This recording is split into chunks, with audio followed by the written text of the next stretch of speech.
Television ഷോകളിൽ അവതാരകയായും പരസ്യങ്ങളിൽ മോഡലായും cinema നടിയായും പ്രേക്ഷകർക്ക് ഏറെ പരിചിതയാണ് ശില്പ ബാല. കഴിഞ്ഞ കുറച്ചു കാലങ്ങളായി ശില്പ വേദികളിൽ നിന്നൊക്കെ മാറി നിൽക്കുകയായിരുന്നു. എന്നാൽ ഇപ്പോൾ ഇത്രയും കാലം എവിടെയായിരുന്നു എന്ന ചോദ്യത്തിന് ഉത്തരവുമായി ശില്പ തന്നെ എത്തിയിരിക്കുകയാണ്. തനിക്കൊരു അണ്ടർ ആം ഇഷ്യൂ ഉള്ളതായി ശില്പ തന്നെ ഒരു വീഡിയോയിൽ പറഞ്ഞിരുന്നു. അതുമായി ബന്ധപ്പെട്ട ആരോഗ്യ പ്രശ്നങ്ങൾ നേരിടുകയായിരുന്നു നടി.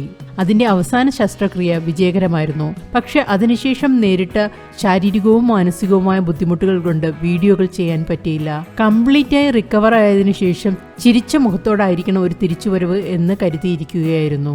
ഈ പ്രശ്നങ്ങൾക്കിടയിൽ 12 കിലോയോളം ശരീരഭാരം കൂടി. ഇമോഷണലി ഡൗൺ ആയപ്പോൾ ഭക്ഷണം കഴിക്കുന്നത് മാത്രമാകുമല്ലോ നമുക്കൊരാശ്വാസം. അങ്ങനെ കഴിച്ച് വണ്ണം വെച്ചു. എന്റെ പ്രസവ സമയത്ത് പോലും ഇത്രയും ഭാരം കൂടിയിരുന്നില്ല. സ്ട്രെസ് ഈറ്റിംഗ് ആയിരുന്നു. അതിനെയെല്ലാം ഇപ്പോൾ മറികടക്കുകയാണ്. താനിപ്പോൾ കൊച്ചിയിലേക്ക് താമസം മാറിയതായും നടി അറിയിക്കുന്നു. കണ്ണൂരിൽ കഴിഞ്ഞ 4 വർഷങ്ങൾ മിസ് ചെയ്യുന്നുണ്ട്. പക്ഷെ ധൈര്യത്തോടെ ജീവിതത്തിലെ ചില തീരുമാനങ്ങൾ എടുത്തില്ലെങ്കിൽ മാറ്റമുണ്ടാവില്ല എന്ന് പറയുന്നത് പോലെയായിരുന്നു കൊച്ചിയിലേക്കുള്ള മാറ്റം. ഇപ്പോൾ ശാരീരികമായുള്ള ആരോഗ്യം വീണ്ടെടുക്കുന്നതിനായി കൃത്യമായ വ്യായാമവും ഡയറ്റും ഒക്കെ ഫോളോ ചെയ്തു തുടങ്ങി എന്ന് ശില്പ ബാല പറയുന്നു.